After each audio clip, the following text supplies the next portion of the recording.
Salut, bienvenue dans cette vidéo. Aujourd'hui, on va parler de comment augmenter le temps de vue et d'attention moyen des spectateurs. C'est une question qui m'a été posée.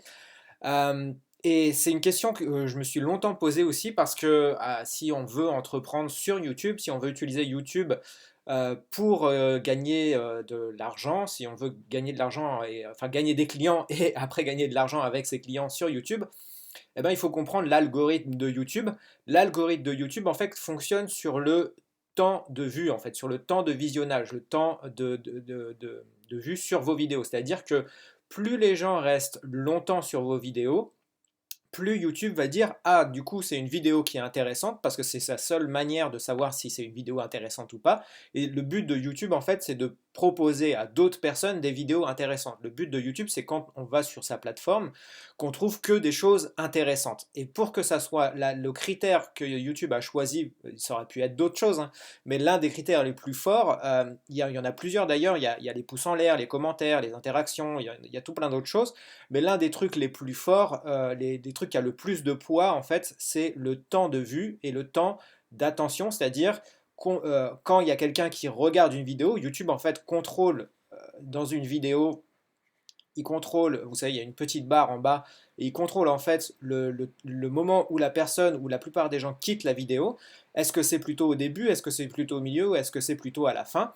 Et donc, en fonction de ça, il attribue une note à une vidéo. Donc, il dit, voilà, cette vidéo, elle a une note de 1, ou cette vidéo, si les gens sont plutôt partis au milieu, elle a une note de 2, et si les gens sont partis à la fin, elle a plutôt une note de 3. Et donc, en fonction de cette vidéo, je simplifie à mort ici, hein, mais en fonction de la note qui est attribuée à la vidéo, votre vidéo sera proposée à d'autres personnes qui ne vous connaissent pas sur la plateforme, et donc ça fera plus de vues sur vos vidéos, enfin, plus de personnes qui viendront sur vos vidéos, et donc plus de personnes qui regarderont ce que vous avez à dire et donc regarderont votre appel à l'action soit au début soit à la fin, enfin en tout cas dans votre vidéo, euh, regarderont ce que vous avez à proposer et peut-être achèteront du coup votre produit. Mais il y a une proportion égale entre le temps d'attention, c'est-à-dire que plus vous avez d'attention, ici si je fais une courbe d'attention, plus il y a d'attention, plus tu peux obtenir de l'argent de l'autre côté.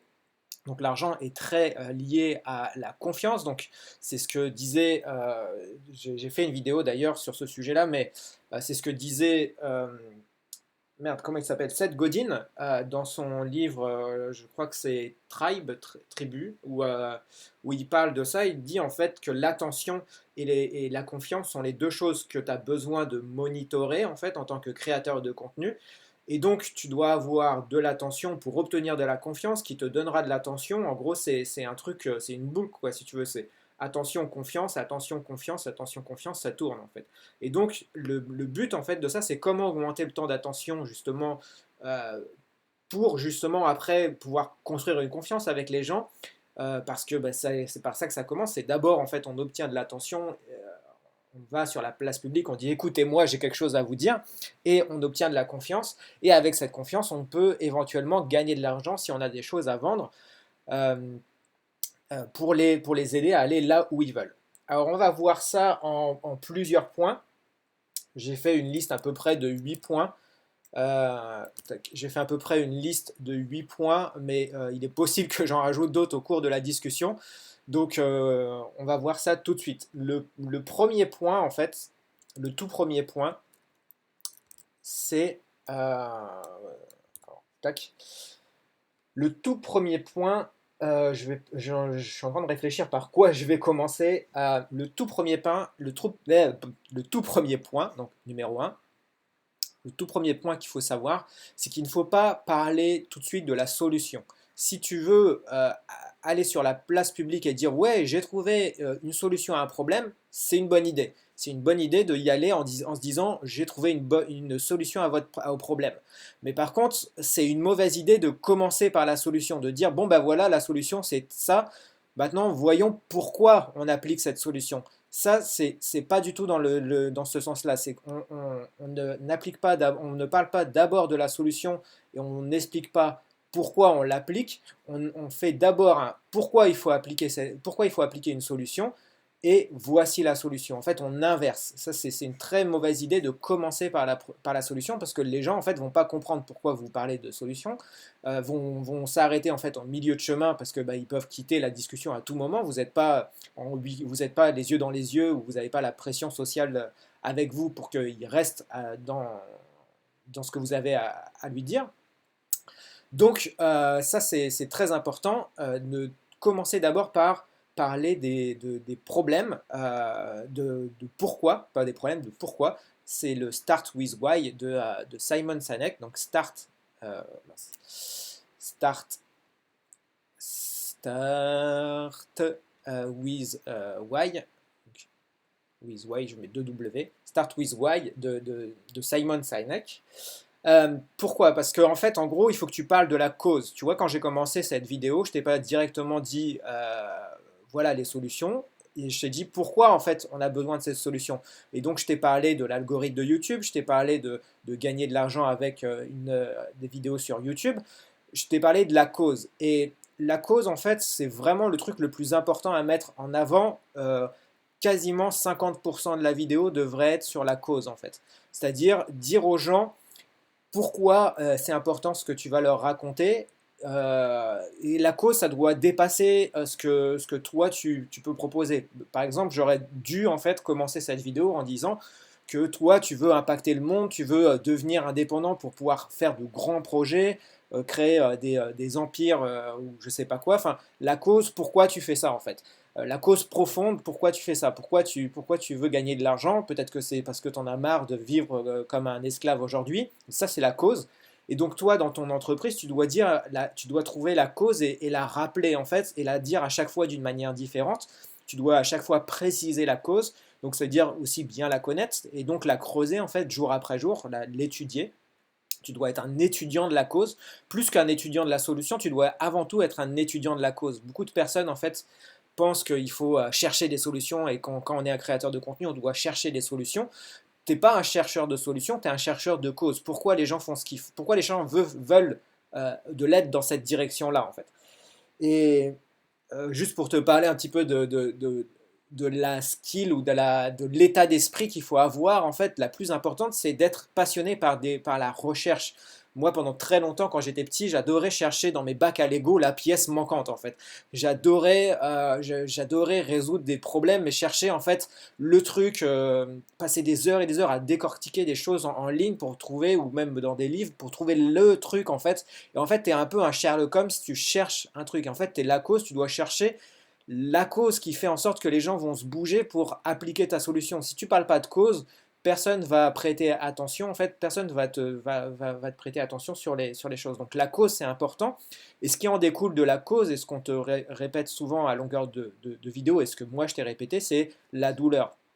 Parce que ce qu'il faut comprendre, c'est que les gens agissent toujours pour éviter ou retirer quelque chose. Et donc, qu'est-ce qu'ils veulent retirer ou qu'est-ce qu'ils veulent éviter? Ben, c'est la douleur. Personne ne veut rester avoir une douleur. Je veux dire, la pire des choses, en fait, c'est d'être écartelé ou subir des douleurs, se faire fouetter. Voilà, les gens ne supportent pas la douleur et c'est bien normal. C'est dans l'être humain, quoi. Enfin, sinon, t'es un sadomaso, quoi. Mais euh, l'idée, en fait, c'est de dire aux gens, voilà, je veux m'adresser à cette cause-là et je sais, par exemple, je veux m'adresser à tous les gens qui, je sais que dans le monde, en fait, la plupart des gens peuvent devenir indépendants et peuvent gagner de l'argent avec. Et si tout le monde le fait, si beaucoup de personnes le font, ça peut changer le monde parce que le système est en panne. Et donc, il va falloir qu'on se bouge le cul nous-mêmes. Il n'y a pas les politiques, tu vois, par exemple, dans la cause, dans moi, par exemple, je pourrais dire, voilà, les politiques ne vous aideront pas, personne ne vous aidera. Je veux dire, il n'y a pas un sauveur qui va débarquer du ciel et va dire, je vais vous sauver. Personne ne va sauver l'humanité. La seule chose qu'on peut faire pour se sauver, c'est se sauver soi-même, c'est devenir indépendant. Et donc, en fait, quand tu proposes une cause, tu proposes toujours plus ou moins une solution, mais c'est une sous-solution, c'est une solution pour la cause. C'est pas une solution que toi tu vas apporter. Et donc, tu vas dire voilà, quand tu veux devenir indépendant, tu vas te manger des portes. Donc là, c'est dans des douleurs. Tu vas te manger des portes, ça va être difficile, tu vas subir des injustices, tu vas peut-être perdre beaucoup d'argent, beaucoup de temps et tout ça. Moi, j'ai une solution qui concerne trouver des clients par YouTube, machin. Voilà ma solution. Et là seulement tu parles de solution en fait. Une fois que tu as passé par la cause, une fois que tu as passé par les douleurs, seulement là, à ce moment-là, tu parles de solution. Si tu parlais d'abord de solution et tu disais, bon, ben salut, j'ai 5 secrets, j'ai 5 astuces pour gagner des vues sur YouTube, astuce numéro un, tac, astuce numéro 2. En fait, les gens ne comprennent pas pourquoi tu nous racontes ça, en fait. Et donc, très important de d'abord commencer par la cause. Pourquoi tu fais ça? Est-ce que c'est parce que c'est les politiques? Est-ce que c'est parce qu'il y a un réchauffement climatique? Est-ce que c'est parce que euh, je sais pas, est-ce que parce que c'est un truc qui doit être plus grand de toi, plus grand que quelque chose qui te dépasse. Souvent, faut regarder du côté des complotistes, c'est-à-dire que souvent les causes prennent leurs racines dans les complots, dans les complotistes, c'est-à-dire que par exemple, voilà, les banquiers vous veulent du mal, l'industrie pharmaceutique vous veut du mal. Voilà, ça c'est les causes en fait. Tu as beaucoup d'inspiration du côté des complotistes justement dans les causes. Donc pourquoi on fait ça? Peut-être que c'est parce que c'est des grands industriels qui veulent absolument vous vendre un produit qui détruit la nature, alors qu'en fait ça sert à rien de vouloir détruire la nature. Il y a plus simple. Peut-être que toi aujourd'hui tu galères avec ça justement, que ça te coûte un bras, machin. Et regarde, j'ai une solution à ce sujet-là. Tu vois, ça peut être aussi simple que ça. Donc très important, le numéro un, parler d'abord de la cause, start with why, d'abord de la cause, avant de parler de la solution, ne commence jamais, jamais par la solution. Tac. Alors, attends. Voilà. En numéro 2, quand tu commences une vidéo, il faut que tu la commences fort. Le temps fort en fait de la vidéo, et même dans un film, regarde Star Wars par exemple. Je vais parler beaucoup de Star Wars parce que Star Wars, c'est un truc où, comme il y a beaucoup d'épisodes, en fait, je sais pas, on en est au 10e peut-être maintenant, je sais plus. Enfin, comme il y a beaucoup d'épisodes, on commence à avoir un petit peu un schéma qui se répète, et c'est toujours le même schéma. Et quand tu regardes, je sais plus dans quel épisode, ça commence directement, les gens sont dans une guerre, ils sont en train de, je sais plus si c'est le retour du Jedi ou je sais plus quoi, mais ils sont en pleine guerre, ils sont en train de tu sais pas en fait ce qui se passe, c'est juste tout le monde se tire dessus, ça court dans tous les sens, il y a des explosions, les effets spéciaux, en fait ils ont mis l'effet spéciaux, enfin le maximum d'effets spéciaux à ce moment-là. En fait, en gros, si tu as une courbe comme ça, où tu as des effets visuels, donc effets visuels, comment je peux mettre dans ces FX, dans des effets spéciaux, et là ici tu as le temps. En gros, ce que tu dois faire en fait, c'est dans ta vidéo, au tout début, créer beaucoup d'effets, donc beaucoup d'effets visuels. Si tu as des effets, même d'annonces, des effets de mots que tu veux prononcer, des punchlines, les punchlines, tu les mets ici, tout au début. Et après, en fait, tout ça, ça baisse pour aller progressivement. Alors, normalement, ça baisse même plus rapidement que ça, mais tout ça, ça baisse pour aller progressivement à l'attention. Et là, on est presque à milieu de chemin, on est presque dans de l'éducation classique, tel un professeur qui est devant un tableau où les élèves s'ennuient. Mais comme ils ont eu leur dose de shoot ici au début, avec plein d'annonces, plein d'effets en tout genre, tu vois, moi quand je fais des vidéos, ce que je fais quand j'interviewe des gens, en fait, c'est que j'essaye de prendre le nectar de ce qu'ils m'ont dit, et je le mets en tout début. Et ce que tu peux faire, toi, par exemple, quand tu as une vidéo où tu expliques quelque chose, donc là, on imagine que c'est ta vidéo, tu as parlé de plein de sujets différents, tu as prononcé plein de phrases, et ben ce que tu fais, en fait, c'est que ta phrase, celle qui est le plus choc, celle que tu trouves que, waouh, là, tu as mis une claque, en fait, t'as fait visualiser quelque chose d'une manière totalement différente, totalement imprévue, totalement euh, je sais pas, différente, ouais. Euh, comment je pourrais dire ça? Euh, C'était bizarre en fait. Le truc était bizarre. Et ben ça, tu le prends, tu le mets là, tu peux même le passer en noir et blanc. Je sais que j'ai déjà vu ça. Tu peux même le passer en noir et blanc et faire genre 5 10 je sais pas, 15 secondes, 20 secondes peut-être au tout début avec juste cette punchline en noir et blanc. Et les gens, en fait, ça s'appelle un hook en anglais, donc un crochet. Les gens seront accrochés par rapport à ce que tu as dit. Et donc, il y aura un mystère, il y aura un mystère qui sera créé. Donc ici, ils vont recréer, ils disent, mais pourquoi il m'a dit ça? Pourquoi il me l'a dit ça de telle manière? Et pourquoi il...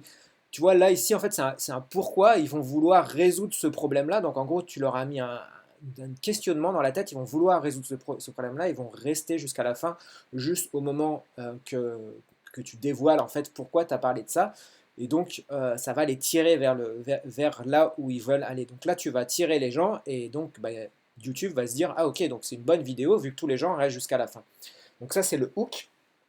Et, euh, et donc, ça, c'est très très puissant parce que du coup, les gens restent à la fin.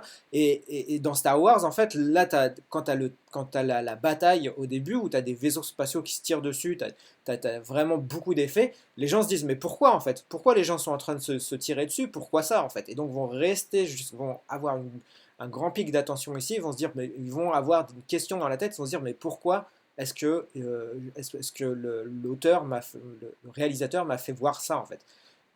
J'ai un mystère à résoudre. L'un des trucs les plus importants en fait pour capter l'attention, je ne l'ai pas mis mais ça peut être très bien. Donc là on a parlé de hook, on va, on va parler du troisième point. L'un des trucs, et je crois que Roman Fressinet en parle dans une de ses, dans une de ses interviews que j'ai pas forcément mis, mais l'un des points les plus importants pour capter l'attention, c'est de créer une question. De créer une question, c'est de poser une question et la meilleure façon, la façon la plus simple, la plus basique, on va dire, pour poser une question, c'est de commencer par le mot comment. Comment faire ceci? Comment faire cela? Comment? Dès que tu poses une question comment, tu crées une question et les gens ont une envie irrésistible d'y répondre. Et plus ton comment il est bizarre, plus ton comment il est enfin, genre les gens ils se demandent immédiatement, ils se disent pourquoi en fait. Comment, euh, comment gagner sa vie avec une peau de banane par exemple? Ok, comment? C'est trop bizarre ce truc-là, il faut absolument que je sache. Comment euh, il y a trois domaines sur Internet. Donc il y a le make money, comment faire de l'argent. Il y a la santé et il y a le sexe. Donc SSS en quelque sorte. Si ça on considère que c'est un S, le dollar. Donc l'argent, la santé et le sexe. Comment gagner de l'argent avec une peau de banane, avec une banane par exemple. Comment être en bonne santé simplement en buvant un verre d'eau par jour. Comment séduire n'importe qui, euh, comment coucher avec la première personne que tu croises dans la rue simplement avec une phrase. Et ça, le comment, en fait, ça crée immédiatement une envie irrésistible d'avoir la réponse à cette question. Donc un comment, c'est ultra, ultra puissant de mettre ça au début, de mixer ça avec tout ce que je viens de dire avant, mais comment, c'est ultra puissant pour capter l'attention et tirer les gens vers la solution. Bien sûr, la solution, tu ne la donnes pas tout de suite, tu essayes de faire un maximum de mystère, et ça, le mystère, c'est très important, donc mystère, et pour faire un mystère, en fait, il suffit simplement de faire promesse, donc promesse, donc promesse plus chose bizarre. Promesse plus chose bizarre qui n'a rien à faire ici. Et chose bizarre, c'est souvent les 100x par exemple. Euh, Comment gagner de l'argent sans bouger de chez soi? Ça c'est bizarre. Donc, parce qu'il y a un 100 en fait. Il y a normalement, habituellement, dans la convention habituelle, quand tu veux gagner de l'argent, il faut quand même que tu te bouges le cul. Bah là, si tu veux faire un comment efficace là-dessus, sur comment gagner de l'argent, c'est comment. Donc, la promesse, c'est comment gagner de l'argent. Tu as la promesse sans bouger de chez soi. Donc, tu as un truc bizarre qui vient en contradiction avec ce qu'on a l'habitude de penser sur comment on résout ce mystère-là. Et donc, les gens vont vouloir suivre. Comment être en bonne santé tout en. Par exemple, tu peux même, t'es pas obligé d'utiliser le sens, c'est par exemple tout en mangeant du Nutella tous les jours. C'est bizarre parce que habituellement, la convention voudrait que on ne mange pas de Nutella tous les jours pour être en bonne santé. Si tu as une méthode qui fonctionne avec ça, bien sûr, faut pas faire du putaclic juste pour faire du putaclic, dans le sens, il faut pas promettre des choses qui sont impossibles à résoudre, parce qu'après, les gens vont se dire, ouais, mais en fait, il n'y a pas. Mais l'idée, c'est de trouver dans ce que toi t'as enseigné la chose bizarre que la plupart des gens se diraient, mais en fait, ouais, pourquoi, enfin, comment c'est possible, quoi. L'idée, c'est d'avoir dans la tête des gens, quand ils voient cette question, c'est comment c'est possible. C'est ça que tu veux, c'est à ça que tu veux réussir à. c'est à ça que tu veux atteindre, en fait. C'est ça que tu veux atteindre avec cette question-là, comment. Les gens se disent, ah, comment c'est possible, en fait. Euh, j'ai parlé du putaclic, ça vient d'une nana qui s'appelle, j'ai oublié le nom, on s'en fiche, c'est une russe, l'effet Zeigarnik, ça s'appelle Zeigarnik la nana. Donc l'effet Zeigarnik, et je ne vais pas écrire son nom, mais je vais faire juste effet Z, parce que je crois que ça commence par un Z, mais après c'est trop compliqué. Donc effet Zeigarnik, l'effet Z, si tu préfères. L'effet Zeigarnik, en gros, elle a découvert ça suite à, et du coup ça va me permettre de faire un parallèle avec le point numéro 5 justement.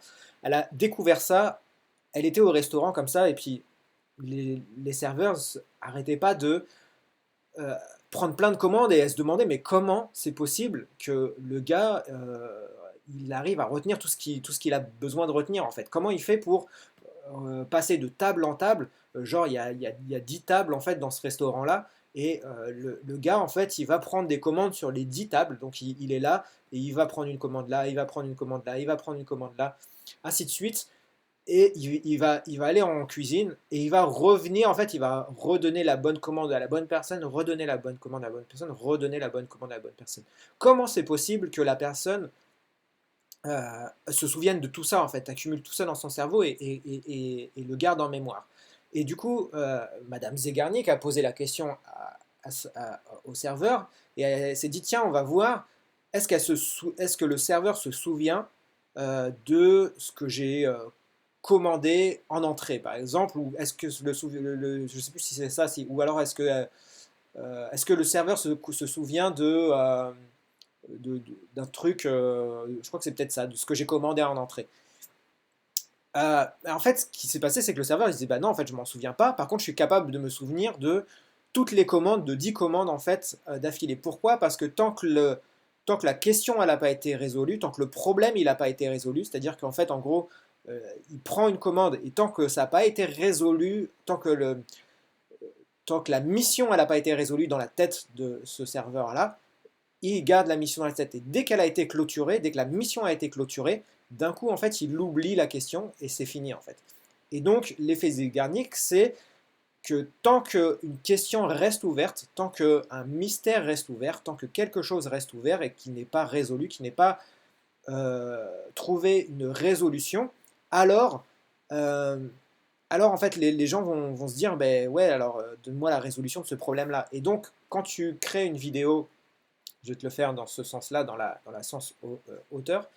C'est-à-dire que quand tu crées une vidéo, ce que tu dois faire, c'est tu crées un mystère ici, donc une question, et ce que tu fais, c'est que tu crées une deuxième question ici, et donc ta première question, tu viens résoudre le problème ici, donc tu as une solution à cet endroit-là, mais comme la deuxième question, elle n'a pas été résolue, les gens vont rester pour avoir la solution à ce problème-là. Sauf que ce que tu fais, soit c'est que tu vas réouvrir une question juste après la solution, et tu vas donner la solution de la deuxième question après en fait. En gros, tu vas toujours avoir une question ouverte à un moment donné. C'est-à-dire que quand tu as ici, tu as une question ouverte, quand tu es ici, tu as une question ouverte, quand tu es ici, tu as la question numéro 2 qui n'a pas, pas été fermée, elle est toujours ouverte. Quand tu arrives ici, tu as une autre question qui est ouverte et tu as la question numéro 2 du coup qui est toujours ouverte. Quand tu arrives ici, tu as bien sûr fermé la question 2 mais tu as une question 3 qui n'a pas été ouverte. En gros, c'est ça l'idée, c'est d'avoir toujours, jusqu'à la fin, avoir des questions ouvertes. Par exemple, tu dis, mais comment gagner de l'argent en ligne? Je vais te le dire tout de suite, mais avant, il faut qu'on résout le problème de comment attirer des gens. Donc, comment gagner de l'argent en ligne, c'est ici. Juste avant, il faut qu'on résout le problème de comment attirer des gens en ligne sur tes vidéos pour que les gens puissent atteindre, pour que tu puisses trouver des clients. Hop, deuxième question, comment on trouve des clients en ligne? En fait, gagner de l'argent, c'est plutôt simple. Il suffit juste d'avoir des clients. Il suffit juste d'avoir une masse de clients suffisamment intéressés par ce que tu dis pour gagner de l'argent. Tac, on a résolu le problème numéro un. Mais là, on n'a pas résolu le problème numéro 2 qui est de comment on fait pour avoir ces clients-là. Et donc, tu dis, bah voilà, euh, euh, pour que ces clients soient intéressés par ce que tu dis, il faut que tu crées des bonnes vidéos. Donc, ok, mais comment on fait pour créer des bonnes vidéos? Tac, tu as ouvert une question. En fait, donc là, tu reprends ta question avant qui était comment on attire des gens. En fait, pour attirer des gens, c'est plutôt simple. Il faut que l'algorithme de YouTube soit en ta faveur. C'est-à-dire que tes vidéos soient présentées à YouTube. Tac, tu clôtures la solution numéro 2. Et ainsi de suite. En fait, tu te promènes en fait de problème en solution tout le long de ta vidéo pour que les gens puissent rester le plus longtemps possible sur ta vidéo. Parce qu'il y a toujours une question ouverte, ça s'appelle l'effet Zeigarnik, c'est-à-dire que c'est tant que la question n'a pas été résolue, le spectateur garde l'attention en fait sur le truc, garde le truc en mémoire. Il se dit mais attends, il y a une question qui n'a pas été résolue, moi je veux savoir cette question-là. Ah, il m'a ouvert une autre question. C'est un peu comme les séries en fait. À la fin d'une série, il y a toujours ce qu'on appelle un cliffhanger, un truc où tu te dis waouh, mais là ça me pose plein de questions. Pourquoi ça? Pourquoi je vois ça? Pourquoi il y a un méchant qui vient à ce moment-là? Pourquoi ce gars-là il meurt? Enfin voilà, ça te crée une question et donc tu as absolument envie de regarder l'épisode suivant. Le numéro 5, ça, tu vas comprendre pourquoi je t'ai parlé du numéro 4 juste avant et pourquoi je t'ai parlé de l'effet et de Madame Zeigarnik, c'est d'avoir des anecdotes,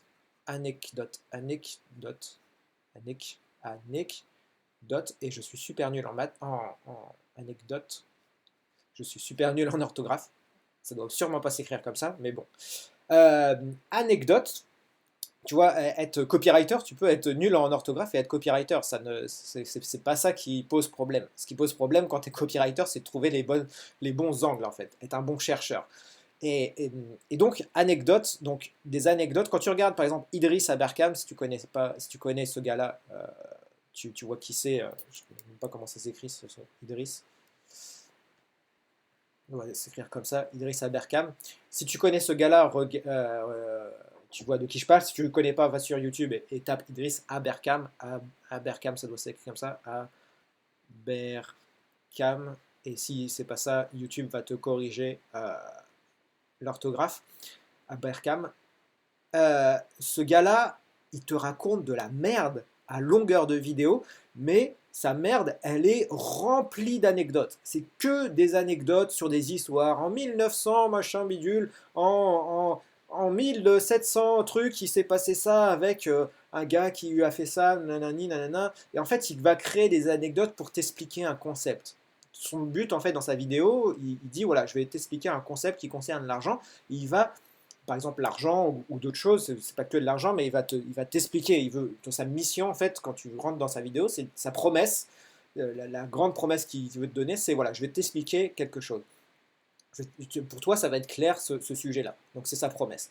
Et donc, quand tu rentres dans ses vidéos, il va t'expliquer, il va te donner plein d'anecdotes. Et lui, pour le coup, ses vidéos sont juste ultra chargées, peut-être même trop pour le coup, ultra chargées d'anecdotes. Ça se voit trop pour le coup, donc ça peut être un bon exercice justement de voir ça, de regarder ça. Mais c'est que des anecdotes, des empilements d'anecdotes. Anecdote sur anecdote sur anecdote sur anecdote, pour te dire, voilà, l'idée c'est en gros, ce qu'il veut expliquer, c'est comme ça s'est passé comme ça dans le passé. Toi, tu es ici, c'est le présent. Comme ça s'est passé comme ça dans le passé, alors dans le futur, ça va forcément se passer de la même manière pour ce sujet-là qu'on est en train de parler. Et donc, lui, il va essayer de trouver des anecdotes qui soient en relation avec ce qu'il veut expliquer. Il y en a forcément, en fait. Tu peux toujours tu peux toujours expliquer. En fait, si tu veux expliquer un truc, par exemple, si tu veux expliquer que voilà, il y a des extraterrestres qui vont débarquer sur Terre, tu peux toujours trouver des anecdotes dans le passé qui prouvent que c'est possible. Tu peux toujours expliquer en mettant, voilà, il y a des choses qu'en fait on croyait impossibles qui se sont produites. Donc, s'il y a des choses impossibles qui se sont, si X, alors Y, s'il y a des choses qui se sont produites, alors des choses possibles peuvent se produire. Et les anecdotes en fait créent ça, c'est si, alors, si des choses se sont produites, alors ça peut se produire, ça peut se réaliser. Et la puissance des anecdotes, c'est que c'est toujours des histoires. Et l'homme, le problème avec les histoires, c'est comment les introduire. On ne sait jamais trop comment introduire une histoire. Et histoire, et la meilleure façon d'introduire des histoires, c'est de dire que tu vas raconter une anecdote qui va illustrer le propos. Et donc tu vas dire, voilà, si ça s'est produit comme ça avec une histoire, alors tu peux résoudre la solution que tu as promis dans ta promesse. Donc l'idée, à travers ça, ce que je veux dire, c'est qu'une histoire, c'est ultra puissant pour capter l'attention. Et donc des histoires, ça se construit sur des anecdotes. Et la meilleure façon de construire des anecdotes, c'est d'avoir un carnet d'anecdotes, c'est-à-dire d'avoir un endroit où tu t'appelles un dossier sur ton ordinateur ou dans ton Drive ou je sais pas quoi, dans ton Google Drive, anecdotes, et donc tu empiles des anecdotes qui concernent ton domaine et simplement tu les empiles ou simplement tu bouffes des anecdotes à longueur de journée et ça va forcément ressortir. Tu vois, ce que je te disais tout à l'heure avec Zegarnik, c'est une anecdote. Quand je te disais, voilà, Zegarnik, alors j'ai plus les dates et tout ça, j'aurais dû me renseigner avant de faire ce vidéo sur les dates. Un truc très important, c'est de citer une date quand tu cites une anecdote parce que ça ancre en fait l'histoire dans du réel. Mais simplement avec un nom, tu vois, tu dis voilà, Zegarnik, c'est une vraie personne, elle a existé, elle était en Russie, donc tu situes le truc, c'est une anecdote. Et donc tu dis voilà, ça, l'histoire du serveur qui passe de table en table, c'est une anecdote, c'est une histoire réelle qui se passe dans le monde réel pour expliquer quelque chose. Et ça, c'est une histoire. Donc tu peux raconter un truc pour tirer l'attention en fait des gens sur ton sujet. Donc ça, très très important. Euh, Pardon. Euh, un truc aussi, donc là on est en 5, on est en 6, donc il y en a beaucoup plus que ce que parce que du coup j'en ai créé d'autres à la volée. Un 6, d'avoir quelque chose en étape. Les listes sont ultra puissantes pour garder les gens, parce qu'en fait ce que tu peux dire, c'est en intro, même dans ton titre, c'est de dire voilà, je te propose les 5 façons de résoudre le problème ou les 5 étapes. Les 5 étapes, ce qui est peut-être même encore mieux, étapes, merde. Les 5 étapes, les 5 clés, les 5 secrets, les 5 ou les 10 ou les 7 ou les peu importe, un chiffre, les 3 ça peut être. Après, si tu dis les 2 c'est un peu trop pauvre, mais au-delà de 3 c'est bien, au-dessus de 10 ça peut être un peu trop. Les 5 façons, les 5 étapes, les 5 mystères, les 5 secrets, les 5 méthodes, tous ces trucs-là, ça permet de faire en sorte que si tu fais une vidéo avec ce sujet-là, en intro ou dans ta partie, donc tu as le hook, tu commences toujours par le hook, ça, y a le crochet, donc ce que je te disais, un truc très visuel, très punchline, il se passe des choses, il y a un truc qui tombe, je sais pas, il y a un truc qui se casse, il y a je sais pas, un truc imprévu, il y a un truc bizarre qui arrive. Juste après, tu dis voilà, aujourd'hui je vais vous présenter les 5 façons je sais pas, de 5 façons d'être heureux sans lire de bouquins sur le développement personnel. Ou les 5 façons d'être heureux tout en regardant le journal de télé, tout en regardant le journal télévisé, ce qui est en fait un truc bizarre, parce que les gens, si tu regardes le journal télévisé, probablement c'est que tu vas être englouti dans un truc ultra pessimiste. Voilà, les 5 façons d'être heureux tout en regardant le journal télévisé, les 5 façons de perdre du poids tout en mangeant du Nutella. Et donc, les gens, si tu fais une liste, ils vont rester jusqu'à la fin, ils vont se dire, ouais, la première, peut-être que c'est pas pour moi. La deuxième, c'est pas pour moi. La troisième, c'est pas pour moi. Et dès qu'ils ont passé la 1, la 2, la 3, ils vont se dire, bon, j'ai regardé tout ça, faut absolument que je regarde jusqu'à la fin. Et donc, la quatrième et la cinquième, ils vont la regarder, même si ils ont conclu que ça ne leur concernait pas, ils vont quand même regarder par la curiosité. L'idée, c'est toujours la même chose en fait, c'est rendre les gens curieux.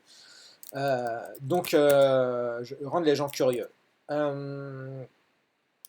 Il y a une vidéo sur les 5 théories de Camelot. Je me suis tapé la vidéo en entier. J'ai pas appris plus de choses que ça. Elle était super longue, mais je suis resté jusqu'au bout parce que je me suis dit, à la fin, il y a peut-être un truc, genre le cinquième, c'est peut-être un truc mystérieux que j'ai jamais encore vu, quoi. Et l'idée d'avoir une liste, c'est ultra puissant. Moi, j'ai créé les 10 clés de la réussite. Là, je suis en train de créer un autre truc qui s'appelle les 5 clés. Et c'est sur le même principe, c'est-à-dire que tu crées des listes et les gens restent jusqu'au bout. Et quand tu vois mes chiffres, c'est juste incroyable, quoi. D'habitude, mes chiffres de vues font ça, c'est-à-dire que euh, comme ça, ici, il reste 10% de personnes quand je fais des vidéos type explicatif, même avec les meilleurs hooks, même avec des interviews ou quoi que ce soit. Par contre, dès que j'utilise des listes, mes vidéos font ça en fait. Donc j'ai ici, tac, j'ai 50 à 60% de vues en fait sur YouTube. Donc ça, les listes, c'est l'un des trucs les plus puissants que tu peux utiliser pour, garder l'attention des gens jusqu'à la fin et faire en sorte que tes vidéos soient proposées à d'autres personnes qui sont probablement tes clients et qui ne le savent pas encore ou pour toucher de nouveaux clients, quoi. Donc des listes, c'est ultra, ultra, ultra puissant. Des listes sur les façons, sur les étapes, des clés, voilà, tout ça, c'est ultra puissant. Euh, un autre truc qu'il faut savoir, hop, en 7, c'est créer des vidéos utiles. Il faut que tout ça, ça soit utile. Pourquoi? Pourquoi il faut que ça soit utile? Tout simplement parce que si par exemple tu crées une vidéo, les 5 clés de machin, les 5 clés de Steve Jobs, de je sais pas quoi, d'un mec connu. Si tu en crées qu'une, ou si tu en crées deux, il va rien se passer en fait. Ton nombre de vues va juste être le même. Pourquoi j'en crée plusieurs? Parce qu'en fait, les gens vont identifier ce format-là, et l'idée c'est de viser le format en fait, vont comprendre ce qu'il y a dans ce format-là avant même de cliquer sur la vidéo. Ils vont se dire, ah ouais, je connais ce truc-là, la dernière fois c'était cool, donc ça veut dire que cette fois-là ça va être cool aussi, je vais cliquer dessus. Et donc les gens qui ont déjà vu cette vidéo, la première vidéo, sont susceptibles de rester beaucoup plus longtemps sur la deuxième vidéo. Et les gens qui ont vu la 1, la 2 et qui ont trouvé ça cool, ils sont susceptibles de rester jusqu'à la fin, ils sont plus susceptibles encore de rester jusqu'à la fin sur la troisième vidéo.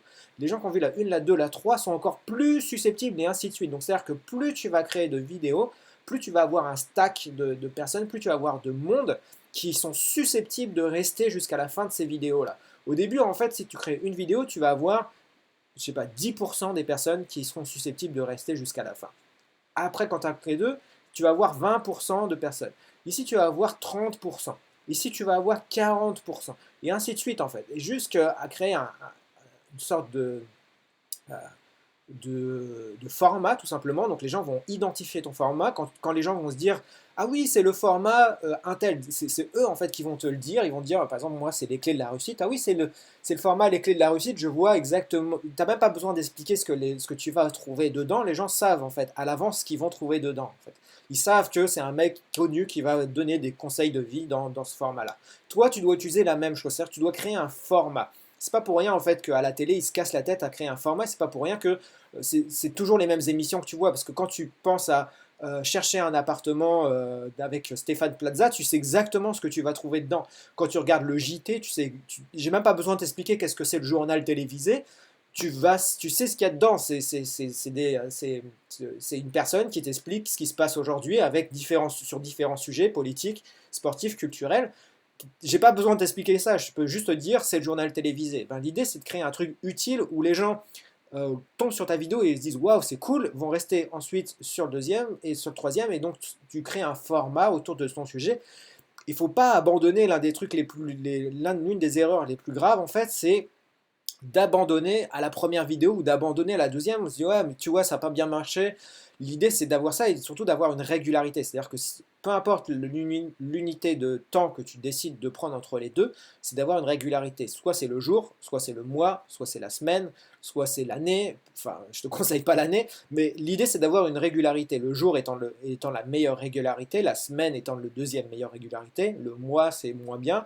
Tout dépend après de ton contenu. Si c'est un contenu super chiadé où tu as des effets spéciaux de fou, où, voilà, tu te fais chier et vraiment ton format il est exceptionnel, genre ça pourrait passer au cinéma et que les gens se déplaceraient, tu peux utiliser le mois. Sinon, oublie le mois, vise plutôt la semaine ou le jour.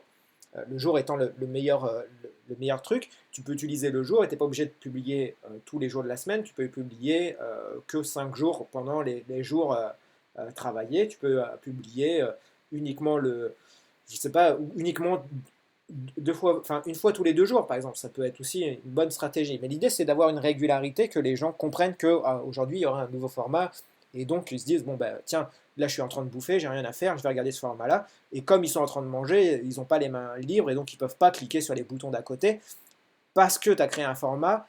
Ils sont confortables à l'idée de tiens j'ai une demi-heure à tuer là aujourd'hui, j'ai 30 minutes pour manger. Qu'est-ce que je vais regarder? Bah tiens, je sais que d'habitude, quand je regarde ce truc-là, c'est cool, j'apprends des trucs. Je vais regarder ce truc-là. Et comme j'ai les mains prises parce que je suis en train de manger, ça veut dire que la personne va rester jusqu'au bout et donc tu vas pouvoir être en accord avec l'algorithme de YouTube. Et YouTube va montrer ta vidéo à d'autres personnes. Euh, donc, créer des vidéos utiles que les gens, pour faire revenir les gens. Euh, un truc très important, je sais même plus où ce que j'en étais au 6 peut-être, un 7. Un truc important, c'est qu'il se passe des événements improbables dans ta vidéo, de la surprise. Des événements, que tu n'as pas prévu en fait. Moins tu prévois de choses qui se passent, mieux c'est. C'est-à-dire que plus il y a des trucs qui sont imprévisibles, des trucs euh, surprenants, mieux c'est. Parce que à un moment donné, surprenant, à un moment donné, quand tu auras créé ton format, ce qui risque de se passer, c'est que c'est routinier. Ouais, ok, c'est toujours la même chose, nanana. C'est toujours un mec qui vient, qui t'explique des trucs de vie. Puis, plus ça va, moins c'est intéressant. Donc, il faut que ça soit surprenant. À un moment donné, il faut qu'il y ait une cassure, en fait. Tac, il faut que dans ta vidéo, il se passe un truc. Il faut qu'il y ait un truc qui tombe, qui casse, tu dis, ah bah désolé, enfin, euh, une embûche, en fait. Il faut qu'il y ait une embûche. Une histoire palpitante, une histoire intéressante, c'est toujours une histoire où il y a une embûche. Et quand il y a un truc surprenant, quand il y a une embûche, les gens restent en fait et ça relance leur attention.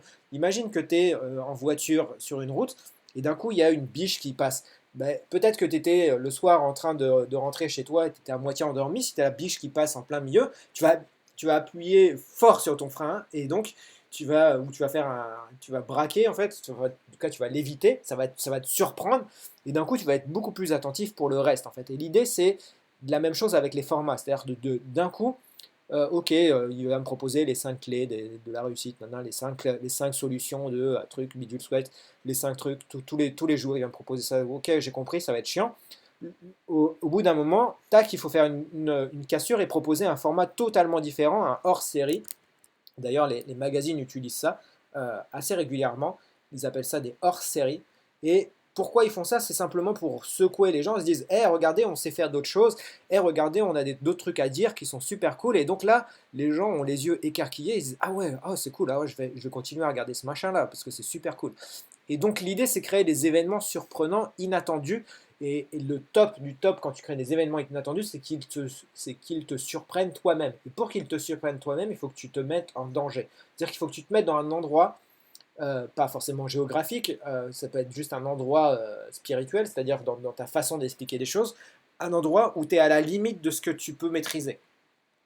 Par exemple, et donc, l'un des trucs pour faire ça, c'est donc le huitième, hop, donc un événement surprenant, le huitième, pour faire ça, c'est d'annoncer un défi. Excusez-moi. Excuse-moi. Un défi dangereux. Un défi dangereux. Un défi dangereux avec un. Donc l'idée, c'est pas de te mettre en danger physiquement ou de te mettre en danger de mort ou quoi que ce soit, mais un danger où l'issue est incertaine. L'issue est incertaine. L'issue peut être complète, peut ruiner ta carrière, par exemple.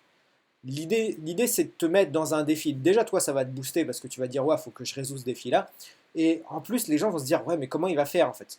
Et tu vas devenir inspirant parce que si tu te mets en danger et que les gens se disent, ouais, euh, j'aimerais bien faire ce truc-là, mais j'ose pas. Tu vois, par exemple, créer son entreprise. Tu veux créer ton entreprise, et donc le fait de le documenter, de dire bon, bah voilà, aujourd'hui j'ai mon premier client, nanani, nanana, voilà, aujourd'hui j'ai créé ma chaîne YouTube, aujourd'hui je sais pas quoi, tu documentes en fait. L'idée c'est de documenter, de faire un documentaire sur ta vie, sur ce que tu vis, euh, et de pas couper les scènes qui sont un peu bizarres, où tu as honte, où tu perds espoir ou quoi que ce soit, parce que l'idée, si on en revient à Star Wars, c'est de créer ton Dark Vador. D'avoir un Dark Vador, d'avoir un combat. Dark Vador. D'avoir un méchant de l'histoire et te dire comment tu vas le vaincre en fait ce truc là. Et l'idée c'est quand tu fais un défi, tu dis voilà, moi je veux aller dans cette direction, il y a plein d'embûches et il y a ce truc là, il y a ce Dark Vador, il y a ce truc là, je ne sais pas comment on va faire pour le résoudre, honnêtement, même moi, je suis un peu sceptique sur le résultat. Mais par contre, ce que je te propose, c'est que bah, je vais documenter tout ça, je vais t'expliquer par où je vais passer, et peut-être qu'il y aura des embûches, on va trébucher. En ce moment, je suis en train de travailler pour un mec qui, enfin, je te le dis sur le même ton, mais en ce moment, je suis en train de travailler pour un mec qui construit sa piscine lui-même. Et ce gars-là, en fait, il construit sa piscine lui-même, donc il fait son carrelage lui-même, il empile, fait tout son bricolage lui-même, et donc il y a une tension qui se crée parce qu'il y a un défi. Est-ce qu'au moment de mettre de l'eau dans sa piscine, est-ce que ça va pas, est-ce qu'il va pas y avoir une fuite en fait? Est-ce qu'il va pouvoir se baigner dedans? Est-ce qu'il va faire un plouf dedans et d'un coup tout va se péter la gueule? Il y a un défi en fait, il y a une tension. L'idée du défi en fait, c'est de créer une tension sur un sujet euh, et de se dire, voilà, comment est-ce que ça va se résoudre. En ce moment, il y a même Antoine Pétavin qui a décidé d'interviewer 100 entrepreneurs, enfin d'aller à la rencontre de 100 entrepreneurs, et il a dit, voilà, moi je veux rencontrer le Dalai Lama. Ben, il a créé une tension, est-ce qu'il va réussir, est-ce qu'il va pas réussir? C'est pas forcément un truc dangereux, mais en tout cas, c'est une issue incertaine. L'issue, elle est incertaine. Est-ce qu'il va le faire? Plus tu as un truc comme ça, même Gary Vaynerchuk, pendant un temps, il disait, ouais, moi, je veux racheter une équipe de foot, c'est ça ma mission. Eh ben, l'issue, elle est incertaine. Est-ce qu'il va y arriver? Est-ce qu'il va pas y arriver? On n'en sait rien. L'idée, c'est pas forcément d'avoir un truc qui a une fin. Encore une fois, tu peux utiliser un truc où il n'y a pas de fin. Par exemple, tu peux dire, voilà, moi, je veux créer le futur Google. Bon, après, le truc, c'est qu'il faut être crédible avec ton défi. Mais tu peux avoir un défi où il n'y a pas de fin en fait. Juste que c'est tellement un truc loin, grand, même que les gens. Il faut aussi que les gens puissent retrouver dans ton défi, donc puissent s'identifier. Et donc tu dis voilà, moi mon défi c'est ça, je veux créer un truc. Ça rejoint avec ce que je disais au début en fait, c'est la cause, la mission en fait. C'est quoi ta mission pour résoudre cette cause-là? Tu as identifié qu'il y a un problème, tu as identifié que les laboratoires pharmaceutiques nous enculent tous les jours avec des produits hyper dangereux pour notre santé. Toi, tu veux trouver un moyen de contourner ça. Tu ne l'as pas encore, donc c'est un défi dangereux, c'est un défi de tension parce que peut-être que tu peux te mettre à dos les autorités, peut-être que tu peux te mettre. L'idée c'est toujours, tu vois, l'autorité c'est Dark Vador, donc tu as créé ton Dark Vador, tu as créé ton laboratoire pharmaceutique, les banques, ça peut être aussi un Dark Vador. L'idée, c'est de te créer un Dark Vador avec un défi. Tu dis, voilà, moi j'ai décidé d'aller là. Sur le chemin, il y a un truc super dangereux. On va voir comment le contourner pour arriver à cet endroit-là, à la fin, où il y a un trésor, il y a un super truc. Et donc, vous allez me suivre. On va créer un documentaire autour de ça. Vous allez me suivre au travers de tout ce que j'ai à vous raconter. Et au passage, vous allez apprendre plein de choses. Donc ça, le combat, la mission que tu t'es fixé, et donc ça passe à travers annoncer un défi. Le neuvième, donc voilà, on est au-delà des 8. Le neuvième, c'est transmettre des émotions. Transmettre, transmettre des émotions. Émotion. Émotion, ta motion en fait, ça vient de bouger, c'est-à-dire d'aller d'un point A à un point B. Et si tu veux tirer les gens en fait d'un point A, c'est-à-dire qu'ils rentrent dans ta vidéo et les amener à un point B, c'est-à-dire qu'ils visionnent toute ta vidéo, tu dois avoir un véhicule. Et ton véhicule, ça va être l'émotion. C'est ça ton moteur en fait. Émotion, motion, moteur, tout ça c'est lié. Et ce que tu dois faire pour transmettre cette émotion, pour faire en sorte que le petit bonhomme, ça y est, il a son petit véhicule et il transmet, c'est de sourire. Donc ça s'entend, même quand tu vois, euh, quand j'explique des choses avec le sourire, ça s'entend. Quand je suis étonné, ça s'entend. Je dis waouh, mais c'est dingue! T'imagines ce truc-là? C'est fou! Tu vois, là, il y a de l'émotion qui transmet. Ça, sourire, s'exclamer, s'indigner, tu dis putain, merde, pourquoi on a fait ça? Pourquoi les gens se font chier tous les jours à aller voir un patron qui déteste? Pourquoi les gens se lèvent tous les jours en fait, ne gagnent pas leur vie comme ils voudraient? Tu vois, là, tu as de l'émotion, tu as une sorte Dans la voix, en fait, tu as des trucs. Tu peux mettre de l'émotion dans la voix sans montrer ton visage, tu vois. Et ça, c'est super important parce que c'est ce qui va te permettre de faire en sorte que les gens avancent avec toi, en fait. Et Et même, tu peux te moquer de toi-même, en fait. Dans l'émotion, tu peux te moquer de toi-même. Tu te dis, ouais, mais regarde, c'est débile, regarde, c'est juste un mec qui est en train de te.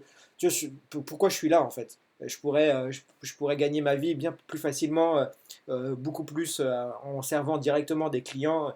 C'est naze, en fait, ce que je suis en train de faire. Je suis juste là en train de t'expliquer un concept. Tu vois, tu peux te moquer de toi-même. Euh, tu peux. Vraiment, l'idée, c'est d'avoir de la. Comment on appelle ça? De la dérision.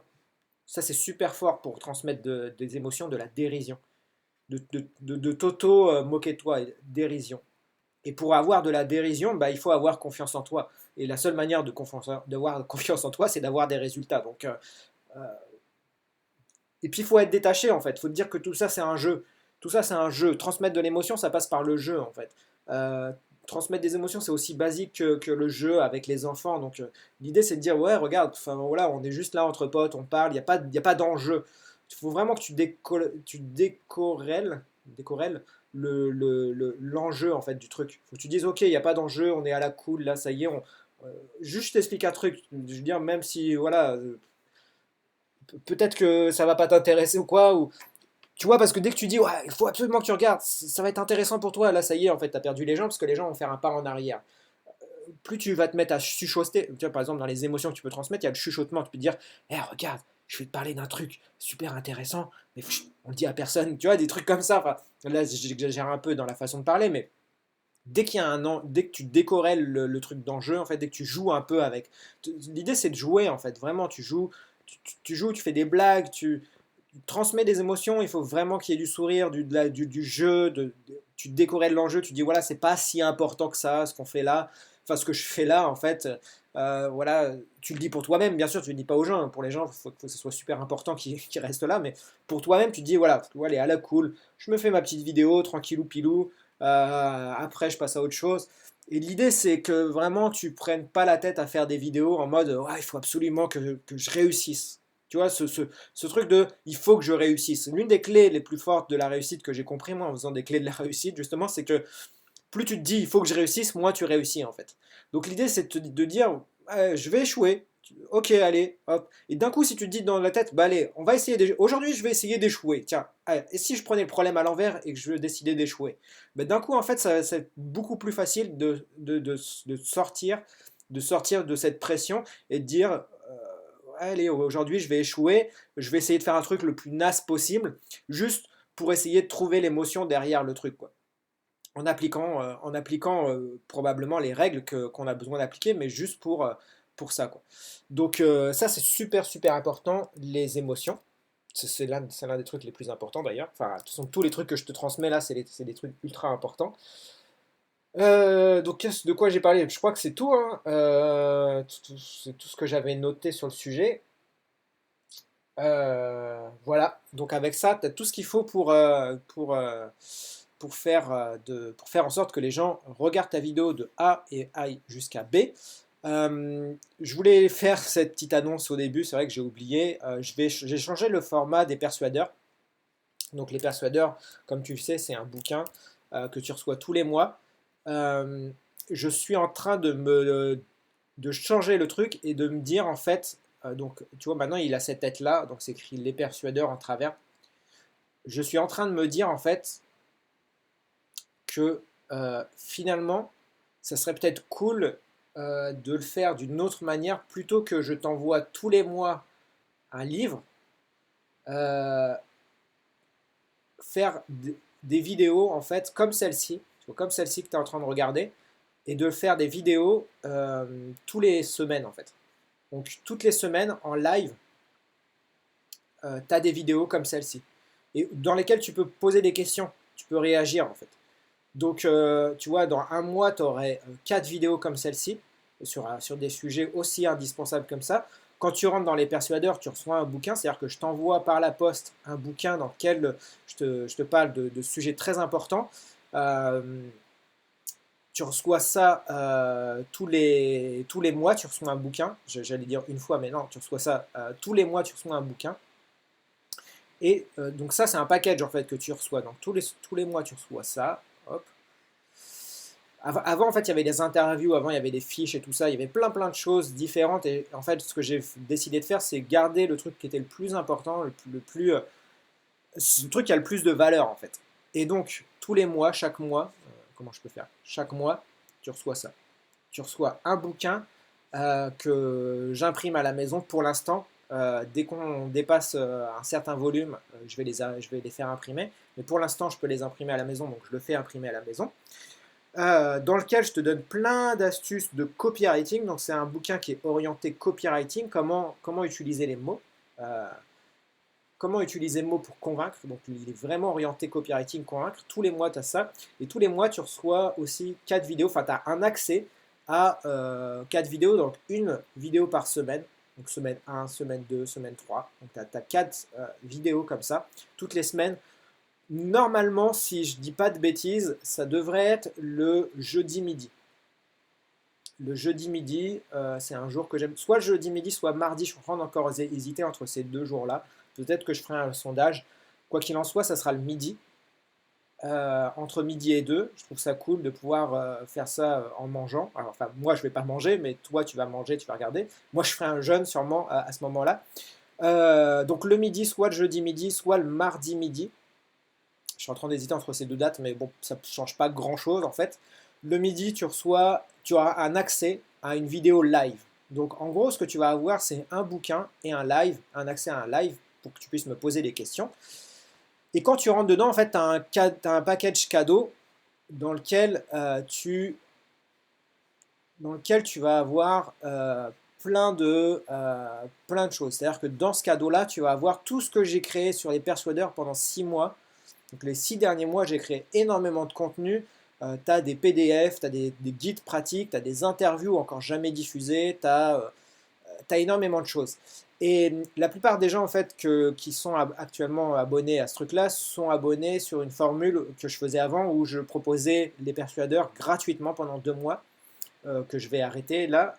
Donc avant c'était gratuit pendant 2 mois pour recevoir ce livre-là. Et maintenant, il n'y a plus de gratuité de livre. Simplement, quand tu rentres, tu as un énorme cadeau avec les 6 mois de contenu que j'ai créé sur les persuadeurs. Donc, tu as plein de guides, tu as, 15 interviews que j'ai regroupées tous au même endroit. Tu as, si je dis pas bêtise, tu as 6 guides pratiques. Tu as 6 vidéos comme celle-ci. Ouais, voilà, tu as du contenu, enfin voilà, vraiment, tu as masse à faire là-dedans. Si ça t'intéresse, il y a un lien juste en dessous de cette vidéo ou au-dessus de cette vidéo ou sur les côtés ou je sais pas où, mais je vais en mettre un. Et nous, on se retrouve très prochainement dans une prochaine vidéo comme ça qui sera sûrement en live. Et je te souhaite de cartonner avec ton entreprise et surtout de rester déterminé. Salut!